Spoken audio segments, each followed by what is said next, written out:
Pronto, vamos lá, bacana, muito boa noite, bem-vindos a mais uma live nossa, enfim, plena segunda-feira, nosso compromisso marcado e vamos aí começar a trabalhar de novo com o nosso curso de Direito Processual Penal. Vamos lá, hoje temos 3 capítulos bastante interessantes que precisam ser abordados. Eu vou trabalhar com os atos de comunicação processual. Na sequência, vamos abordar a fluência de prazo e depois vamos trabalhar com o capítulo de sentenças, beleza? Então, 3 cortes distintos dentro de uma abordagem ainda um tanto quanto, entre aspas, burocratizada, para que depois a gente volte de novo a trabalhar com aqueles assuntos mais aprazíveis, até porque eu vou ingressar já na próxima live dentro do sistema probatório. Beleza? Tudo bem? Então vamos começar aí a nossa segunda-feira. Eu demorei um pouquinho, a internet está dando um bug aí, parece, no Brasil todo, mas agora parece que ela está estável e vamos conseguir trabalhar. Todas as lives ficam salvas, beleza? Então só isso. Ernesto, a live fica salva? Fica no feed. Então no meu próprio Instagram, todas as lives estão lá e também estão no YouTube da editora. Beleza? Tranquilo? Então vamos começar. Eu vou desabilitar aqui os comentários rapidamente para que na sequência a gente possa, enfim, começar os nossos trabalhos. Ótimo. Bem, eu vou começar no capítulo 16 com os atos de comunicação processual lá na página 651. Exatamente porque dos atos de comunicação processual a matéria tem que ficar devidamente dividida, bifurcada. De um lado, você tem a citação, que é o ato de comunicação processual mais conhecido, mais importante, mais midiático. E no outro prisma, nós temos as intimações e notificações.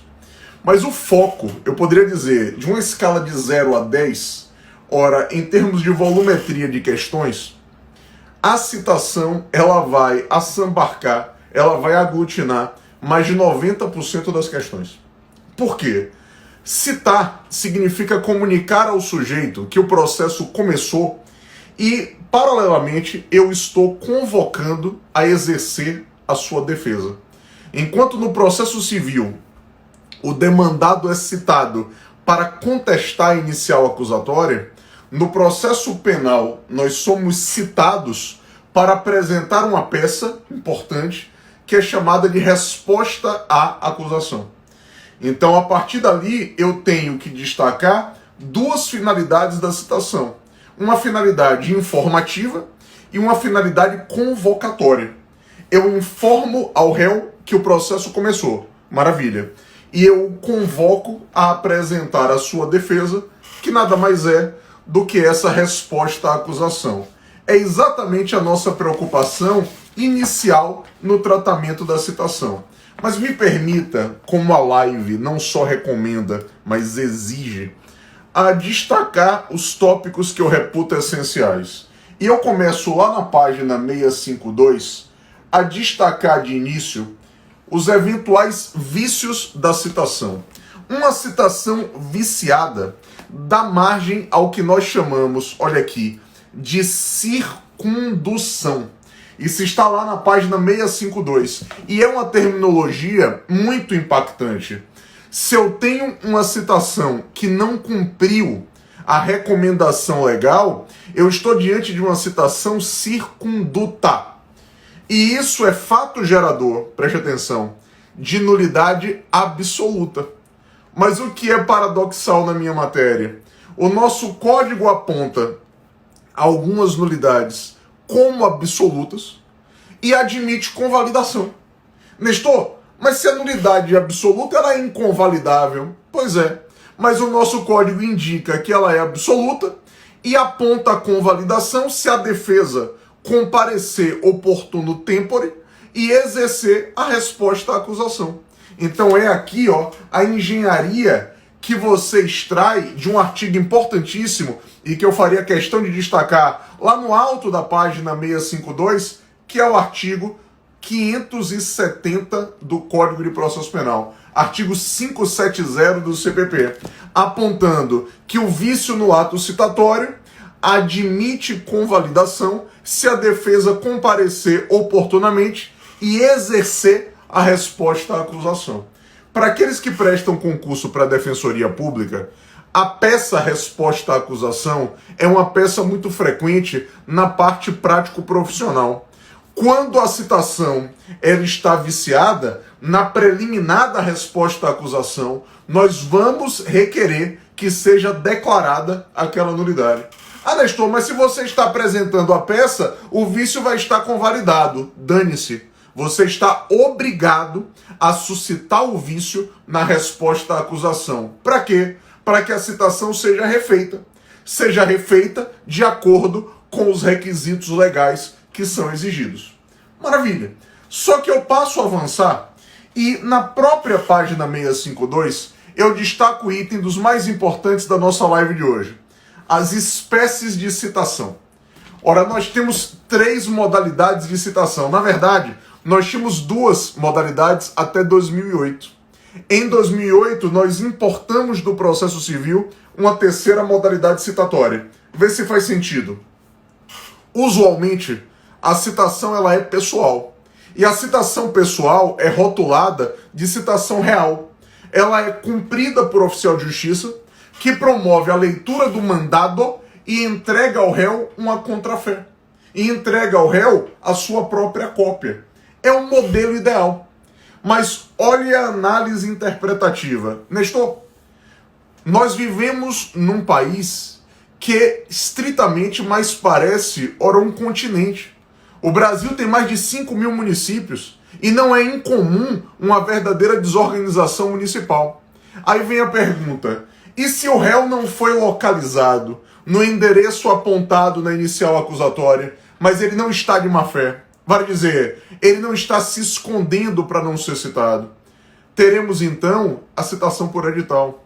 A citação editalícia é um exemplo de citação ficta. Nós estamos criando uma ficção jurídica, porque ninguém em sã consciência, diariamente, fica promovendo leitura de diário oficial ou fica prestando atenção naquilo que está apregoado no átrio do fórum para saber se o seu nome saiu em alguma citação. Isso não tem o menor cabimento. Então, temos ali, na nossa citação editalícia, um grande paradigma de citação ficta, agora pautada em um elemento, na ausência de má-fé do réu. Esse sujeito, ele não está se escondendo para não ser citado. Ele apenas não foi encontrado no endereço apontado na inicial acusatória. Agora, questão de concurso muito frequente. Nestor, e qual é o prazo do edital? O prazo é de 15 dias. Mas, ora, como costuma acontecer, até porque parece que o processo penal tem uma certa inveja velada do processo civil, nós trouxemos para o processo penal uma 3ª modalidade citatória, cujo pressuposto é a existência de má-fé. Vale dizer, aquela situação onde o sujeito está se escondendo para não ser citado pessoalmente. E se isso acontecer, ele será citado por hora certa. E a disciplina procedimental da citação por hora certa no processo penal, se eu estivesse com voz agora eu estaria gritando, é a mesma do processo civil. Vale dizer, o oficial vai por 2 vezes no endereço apontado na inicial acusatória, ao perceber que o sujeito está se escondendo para não ser citado, marca dia e hora de retorno. Ao retornar, se ele não foi encontrado, será tomado por citado. São as 3 modalidades de citação e a citação por hora certa é também um exemplo de citação ficta. Agora viria a pergunta para você descansar nessa segunda-feira. E no processo penal, nós temos citação por e-mail? É possível citação via eletrônica no processo penal? Ou então, ainda na mesma pegada, pode ter citação por AR, vale dizer, por carta com aviso de recebimento? Isso é possível? Será que no juizado especial não é possível, não? Dá vontade de dizer que é possível. E se você afirmar isso em qualquer avaliação, você vai errar. Não existe citação por AR e não existe citação por e-mail, nem mesmo no juizado especial, sob pena de nulidade absoluta. O que eu posso ter é intimação por AR ou intimação por e-mail. Citação, não. Temos apenas as 3 modalidades citatórias esquadrinhadas no CPP. Ou citação pessoal, ou citação por edital, ou citação por hora certa. Agora, eu começo, a partir da página 653, a trabalhar com uma série de peculiaridades diante da citação. E a primeira citação que eu aponto, na página 654, é a citação do militar. Isso aqui despenca em concurso público. Por quê? Os militares, preste atenção, eles são citados por meio do correspondente superior. Em homenagem, vê se faz sentido, à hierarquia militar, e também em homenagem, em questão dissertativa, isso não pode ficar à látere, também em homenagem ao princípio da inviolabilidade do quartel. Vale dizer, não se quer o oficial de justiça perambulando no quartel para citar alguém. Os quartéis são invioláveis. O oficial vai até o superior, entrega o mandado citatório e o superior é que faz chegar na mão do seu subalterno a citação. Esta a ritualística da nossa citação do militar. Beleza. Só que eu avanço e aí eu trabalho já na página 655 com a citação do réu preso. Ora, e por que a citação do réu preso é paradigmática? Citação do réu preso, ela está no artigo 360 do Código de Processo Penal. Sabe por quê? O réu preso, ele era citado por meio do diretor do estabelecimento prisional, o que era um absurdo, e isso acabou. Hoje o réu preso, ele é citado pessoalmente. Então a ideia do réu preso nos traz um tratamento como qualquer outra figura. A citação é pessoal à luz do artigo 360 do CPP. Mas qual é o grande ponto de impacto da citação do réu preso e que eu aponto citando uma súmula do Supremo Tribunal Federal, que é a súmula 351. Veja, se o réu está preso na mesma unidade federativa onde o processo tramita e foi citado por edital, haverá nulidade. Como assim, Nestor? Seja mais claro. Pretendo ser. Imagine que o processo tramita em São Paulo. Ora, só que o réu está preso em Ribeirão Preto, uma grande cidade do interior de São Paulo. O juiz não sabia dessa situação e ele foi citado por edital. Nulidade. Nulidade absoluta.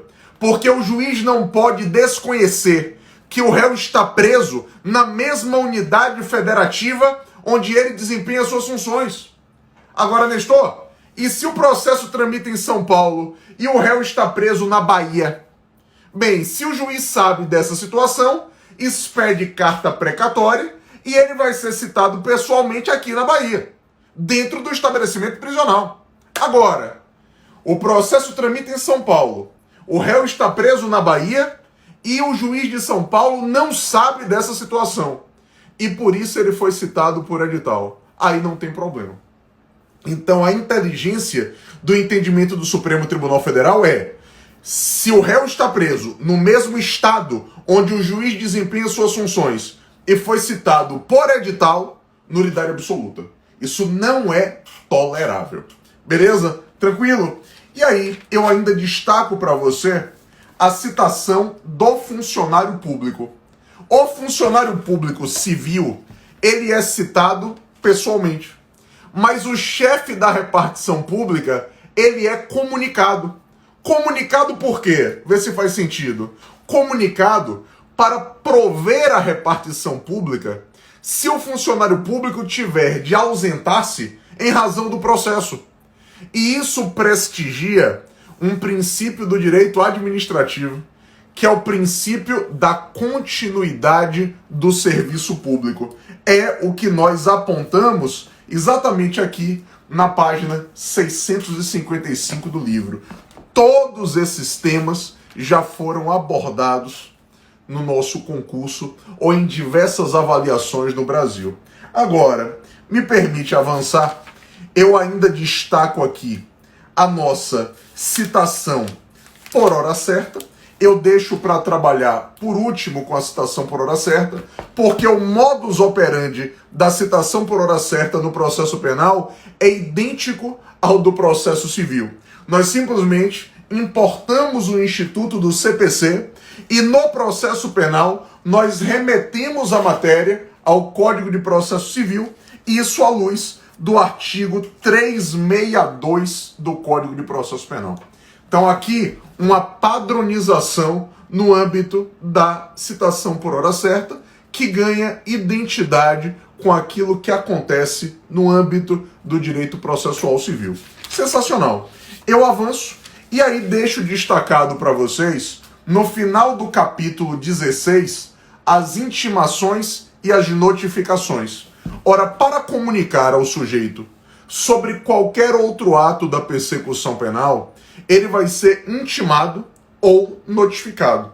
O nosso Código de Processo Penal trabalha com a intimação e com a notificação como se fossem expressões sinônimas. Só que a doutrina é que aponta uma diferenciação. Quando eu intimo, a ideia é pretérita. Eu intimo de algo que já passou.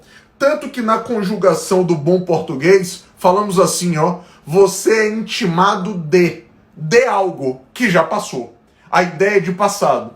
Já a notificação dá a ideia de futuro.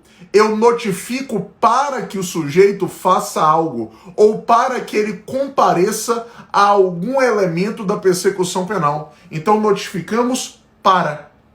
Eis a lógica. Uma lógica que é amplamente difundida na doutrina, mas que não está devidamente regulada no Código de Processo Penal. O CPP trabalha com intimação e notificação como se fossem expressões sinônimas. Para que eu possa fechar o capítulo 16, dois elementos só que eu reputo importantes. O primeiro vai vir com o pacote anticrime. Eu entendo que o pacote anticrime cometeu um pecado capital no artigo 14A de água. Por quê? O artigo 14A, eu já falei dele em lives anteriores. Ele diz que o delegado está obrigado a citar o investigado que integra as forças policiais para que ele constitua advogado se ele empregou força letal no desempenho das suas funções.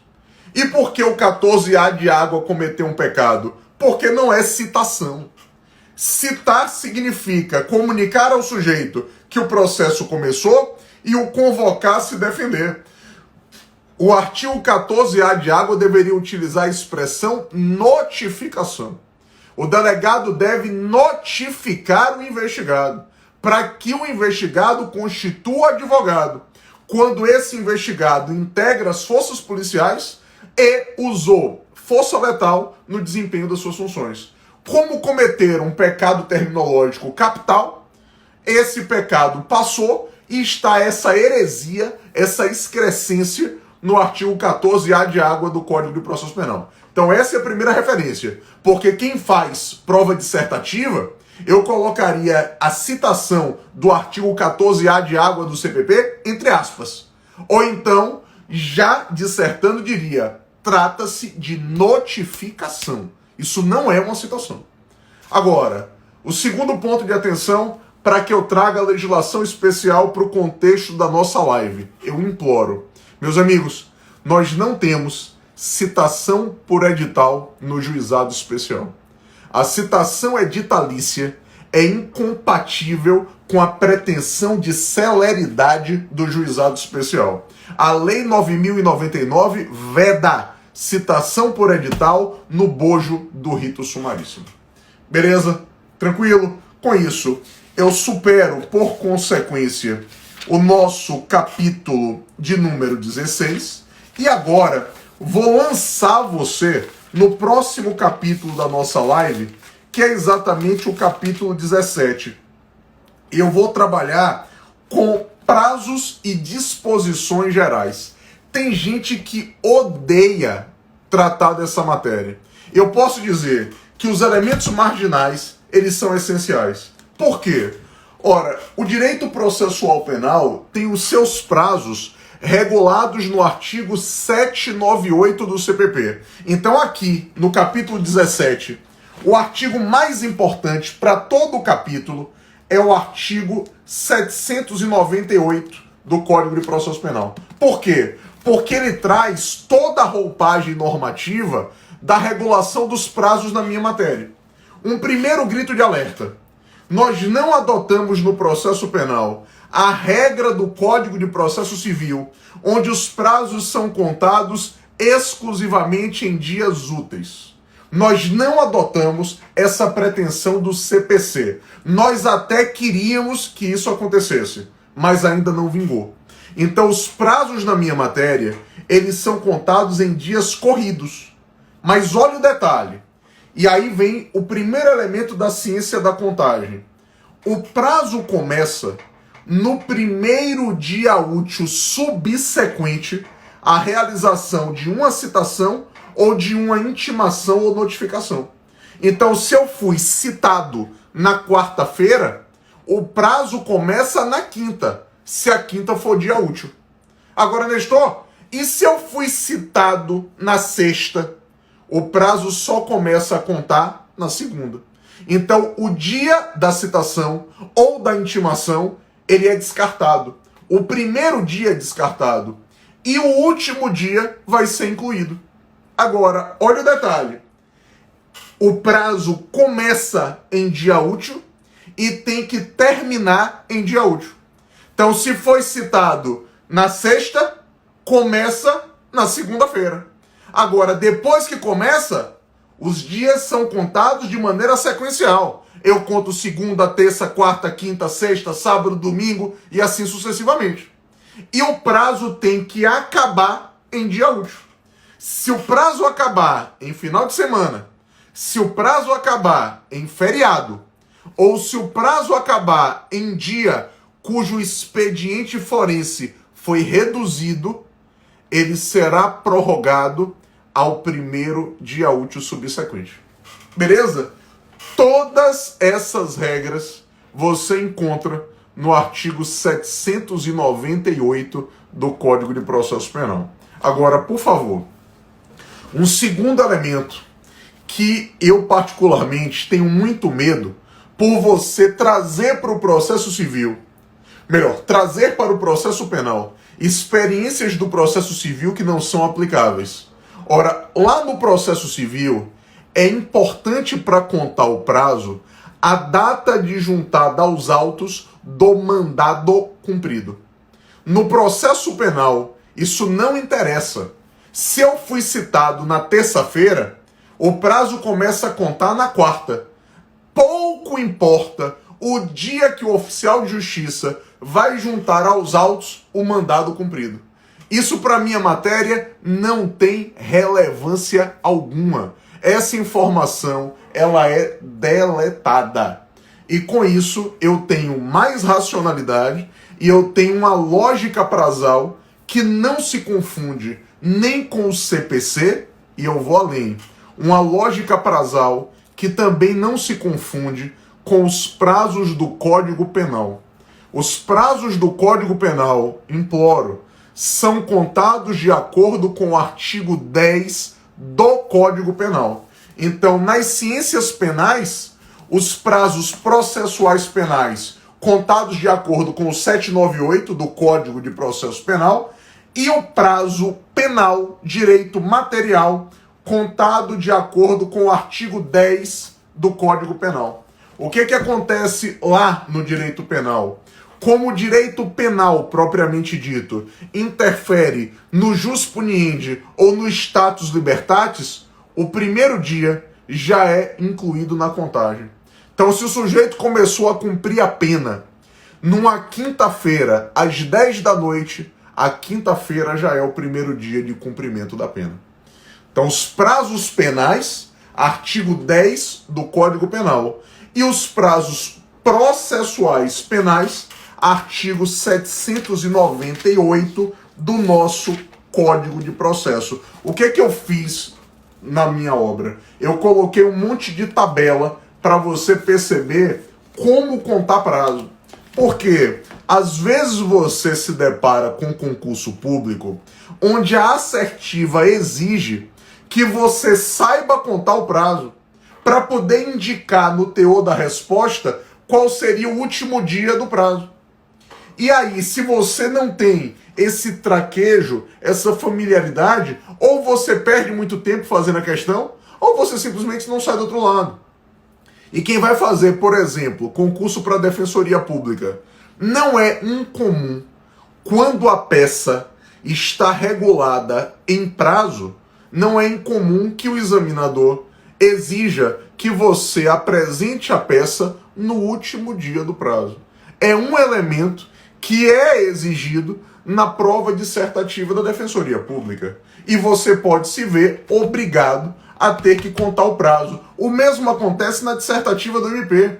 Imagine que a peça exigida seja uma apelação e apresente a apelação no último dia do prazo, ou então a peça seja uma denúncia e exigem que você formule a peça no último dia do prazo. Lembre que quando o sujeito está preso, a denúncia deve ser apresentada no prazo de 5 dias. Já se o sujeito está solto, a denúncia deve ser apresentada no prazo de 15 dias. Então eu tenho regulação prazal e eu preciso saber contar esse prazo, à luz do 798 do nosso Código de Processo Penal. Por isso eu me preocupei em construir essas tabelas, exatamente por um critério pedagógico de facilitação da sua percepção e o domínio visual da matéria. Maravilha! Aí eu avanço exatamente e lanço você no nosso capítulo 18, exatamente o capítulo que trabalha com o tema sentença. Ora, qual foi a minha primeira preocupação? Eu resolvi, lá na página 705, estabelecer com você todos os atos judiciais importantes. Eu falo dos despachos de mero expediente, eu falo das decisões interlocutórias simples e decisões interlocutórias mistas, terminativas ou não terminativas, e eu trabalho ainda com as sentenças. As sentenças, sejam elas condenatórias, absolutórias ou sentenças terminativas. Mas por que eu me preocupei em formular essa verdadeira classificação? Ora, doutor, eu já estou olhando aqui para o futuro, porque essa classificação interfere drasticamente na composição do sistema recursal. Se você me perguntasse, Nestor, quais são os tópicos do Código de Processo Penal que mais exigiriam uma drástica reforma? Ora, eu diria, sem medo de errar, o capítulo de recursos e o capítulo de nulidades. E eu faço questão de formular essa teorização dos atos judiciais porque ela impacta drasticamente no capítulo dos recursos. Ora, vamos lá tentar aqui setorizar ou compartimentalizar em 3 esferas. Os despachos de mero expediente não comportam recurso porque não tem conteúdo decisório. Maravilha. As decisões interlocutórias simples. Ora, uma decisão interlocutória simples tem conteúdo decisório, integra a estrutura da persecução penal, mas ela não encerra nada. Ela não encerra etapas procedimentais e ela não põe fim ao processo como um todo. As decisões interlocutórias simples, é o que eu tento destacar aqui, no início da página 706, as interlocutórias simples, como regra, na minha matéria, não comportam recurso. Nós adotamos um princípio no processo penal, que aqueles que gostam do processo civil entendem que o princípio é escatológico, esquizofrênico. Nós temos o princípio da irrecorribilidade das decisões interlocutórias simples. Como regra, interlocutória simples na minha matéria não comporta recurso. E quando cabe recurso, esse recurso é chamado de recurso em sentido estrito. As hipóteses de cabimento de recurso de decisão interlocutória simples estão compactuadas no artigo 581 do CPP. Agora, e o que é uma decisão interlocutória mista? A decisão interlocutória mista, ela tem o condão de encerrar. Ou ela encerra uma etapa do procedimento, é chamada de interlocutória mista não terminativa, ou ela encerra o procedimento como um todo. Por isso, rotulada de interlocutória mista terminativa. As decisões interlocutórias mistas, elas são recorríveis. E vai caber que recurso?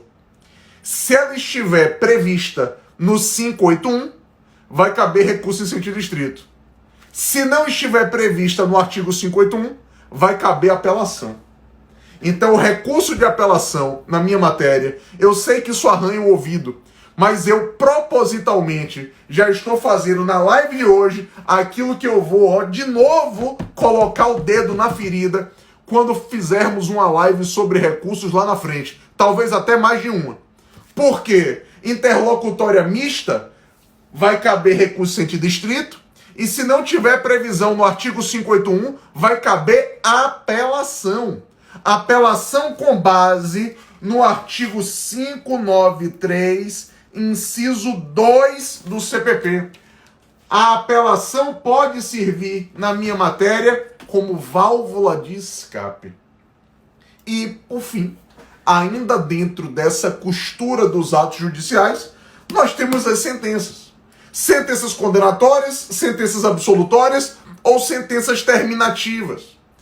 Ora, de condenação e de absolvição, óbvio, vai caber apelação.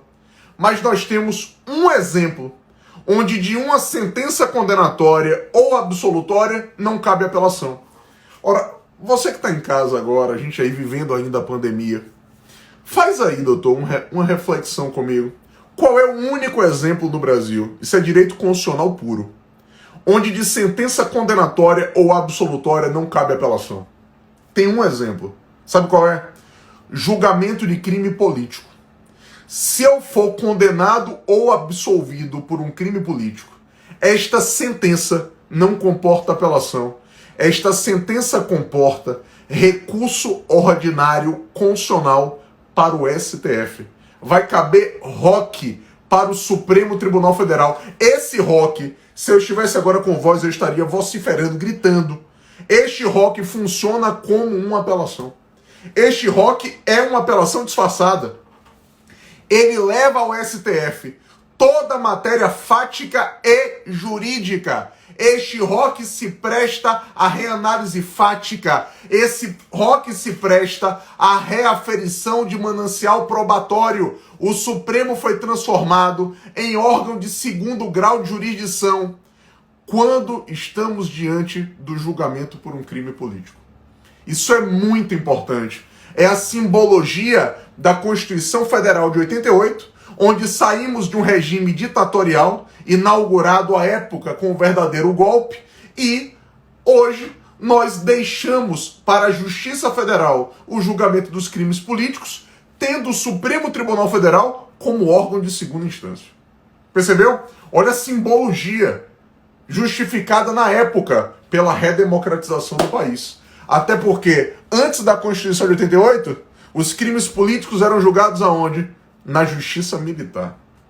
Eles saíram da Justiça Militar e migraram para a Justiça Comum Federal, e o Supremo é o órgão de segundo grau de jurisdição. Por isso que eu organizo as decisões judiciais já no início do capítulo, exatamente para trazer para você esse contexto, esse enredo que vai impactar lá na frente no sistema recursal. Então, olho no peixe, outro olho no gato. Estratégia na hora de organizar os seus estudos.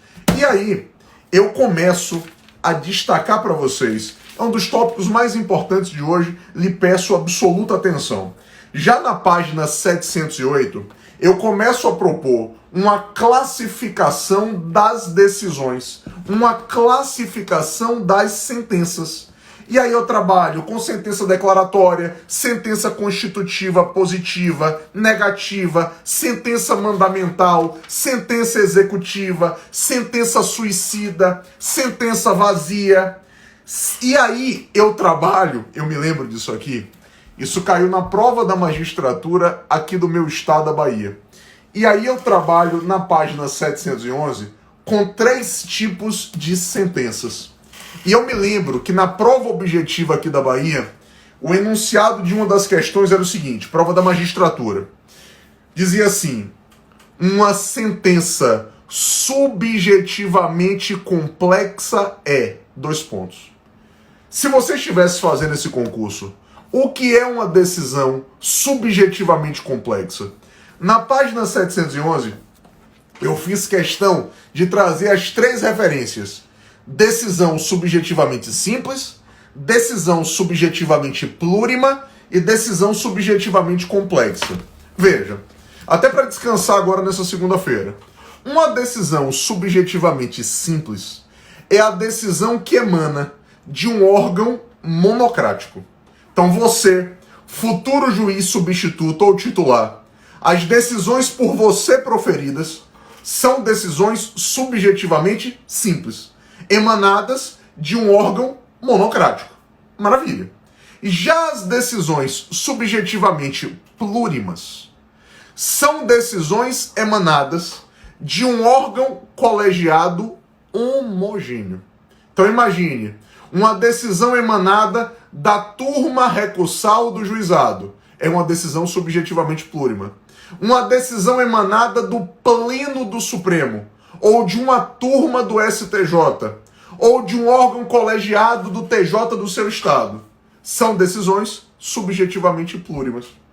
E aí vem a questão aqui da prova da magistratura da Bahia. O que é uma decisão subjetivamente complexa? Vê se faz sentido. É aquela que emana de um órgão colegiado heterogêneo. Qual é o exemplo de órgão colegiado heterogêneo no Brasil? O Tribunal do Júri. Ora, a decisão do júri, ela é subjetivamente complexa porque os quesitos são votados pelos jurados, que decidem então a sorte do réu, e o juiz-presidente, ele elabora a sentença vinculado aos quesitos e ao texto da lei. Então eu tenho uma conjunção perfeita, mas diante da heterogeneia que é típica do júri, já que eu tenho um órgão composto por um juiz togado e por juízes leigos. Por isso, decisão subjetivamente complexa. Tema que envolveu estritamente terminologia e que atingiu em cheio o examinando aqui na magistratura da Bahia. Maravilha. Eu avanço e ainda dentro das sentenças eu destaco para você o que eu chamo de fundamentação per relationem, lá na página 713, ou fundamentação aliundi, fundamentação em outro lugar. É aquele tipo de assunto que dá até antipatia, azia, raiva. Mas os concursos que avaliam você pelo domínio de vocabulário são os mais perigosos. O que é uma fundamentação per relationem? É aquela fundamentação onde o juiz diz que as razões da decisão foram apresentadas pelo Ministério Público num requerimento formulado ou pelo delegado de polícia numa representação apresentada. Vale dizer, o juiz usa como íntegra da sua decisão, das razões de decidir, os argumentos expostos por aquele que formulou a provocação. Isso é a fundamentação per relationem. Ouça, amplamente aceita e difundida pelos tribunais superiores, em que pese a ampla crítica acadêmica. Eu cheguei a dizer, numa resposta a um direct recentemente, que com o pacote anticrime, a fundamentação per relationem tem que acabar. Porque fundamentação per relationem hoje, na minha ótica, ela ofende visceralmente, e eu destaco isso aqui, lá na página 713, já aqui com o pacote anticrime, eu destaco o parágrafo 2º do artigo 315 do CPP. O parágrafo 2º do 315, ele traz o que nós entendemos como uma decisão que não está motivada. Vale dizer, o 315, parágrafo 2º, aponta os vícios do ato decisório. E me parece que uma fundamentação per relationem é o mesmo que não fundamentar. Porque o juiz não está expondo as suas razões de decidir. Ele está dizendo no ato que a decisão dele é estribada nas razões apresentadas por outrem. As razões estão aliunde. Então a decisão está relacionada a uma provocação, mas o juiz não explicitou as suas razões de decidir. Por isso me parece que essa fundamentação per relationem hoje, mais do que nunca, é fato gerador de nulidade. Mas teremos que aguardar o que os tribunais superiores vão dizer, principalmente agora com o advento do pacote anticrime. Os mais pessimistas têm dito o seguinte: não vai mudar nada no estudo. A fundamentação per relationem vai continuar. Tem pacote anticrime, mas vão criar um esforço interpretativo à brasileira, o velho jeitinho brasileiro, e vão deixar tudo como está. Eu sempre sou um entusiasta, eu sempre sou um esperançoso. Eu quero acreditar que o juiz que promover fundamentação per relationem, que para mim é negar a fundamentação, é não fundamentar, me parece que isso aqui vai gerar nulidade. E eu fecho o capítulo de sentença trabalhando com dois institutos que eu fiz questão de apontar na minha aula sobre jurisdição, trabalhando com emendatio libelli e mutatio libelli. Então, no capítulo de sentença, os institutos cobrados em 100% das provas da magistratura. Não é 99% não. 100%. Pode consultar qualquer concurso da magistratura no Brasil. Vão cobrar emendatio libelli e mutatio libelli. Vale dizer, vão cobrar o princípio da correlação. Em última análise, a sentença condenatória tem que ser um espelho da inicial acusatória. Emendatio, permitindo que o juiz corrija na decisão os equívocos de tipificação existentes na inicial acusatória. Essa a emendatio libelli, prevista onde? No artigo 383 do Código de Processo Penal. Eu começo a trabalhar com a emendatio aqui na página 716. E a mutatio libelli, mutatio vem de mudança, acontece quando a instrução revela que o fato realmente ocorrido é diferente daquele que foi narrado na inicial acusatória, permitindo que o MP adite a inicial, depois a defesa será ouvida, e aí o juiz retoma a instrução e julga a causa diante dessa nova realidade fática. E a mutatio eu começo a trabalhar na página 719 do livro, especificamente no capítulo de sentença. Eu procurei exaurir a emendatio e exaurir a mutatio. Eu trouxe tudo. Eu inicio a apresentação da matéria lá no capítulo de jurisdição, que nós já estudamos, e aqui no capítulo de sentença eu destaco todas as situações que vão ser ventiladas, inclusive, numa prova da magistratura. Porque no próprio capítulo de sentença, a gente ainda se preocupou em fazer a estruturação da decisão e, inclusive, falar de dosimetria da pena. Então é um capítulo técnico, mas um capítulo onde a parte dosimétrica, sem dúvida, é voltada para aqueles que vão se dedicar às provas da magistratura no Brasil, seja ela estadual ou federal. Bacana? Beleza? Então aí estão as nossas considerações de hoje. Deixa eu reativar aqui os comentários. Ora, eu vou dizer o seguinte, para mim, chegamos agora num divisor de águas. A partir da próxima segunda-feira, próxima segunda, que vai ser o dia da nossa próxima live, eu já vou começar agora o capítulo de provas, que é uma das partes mais extensas do Código de Processo Penal e uma das mais ricas. Então temos um compromisso na próxima segunda, extremamente marcante, porque viramos agora a página. O miolo do código e o miolo da obra é um miolo mais burocratizado. A partir de agora, você vai acelerar comigo naqueles assuntos, entre aspas, mais aprazíveis. Beleza? A editora me pede para dizer, como toda segunda-feira, que hoje é dia lá de promoção da nossa obra no site, lá com a senha de sempre, Nestor 2020, e vamos aí juntos, vamos estudando durante a semana. Semana que vem, live sobre o tema provas. Imperdível, porque a teoria geral da prova sofre impactos do pacote anticrime e as provas em espécie, todas elas também estão impactadas com essa pretensão do sistema C acusatório. Valeu, Edilson, aí dizendo que já comprou a obra. Um abraço para todos vocês que participaram. Vamos em frente, continuaremos estudando. Cada segundo encontro novo para a gente chegar aí até o último capítulo do nosso curso de processo penal. Forte abraço, fiquem com Deus, até mais.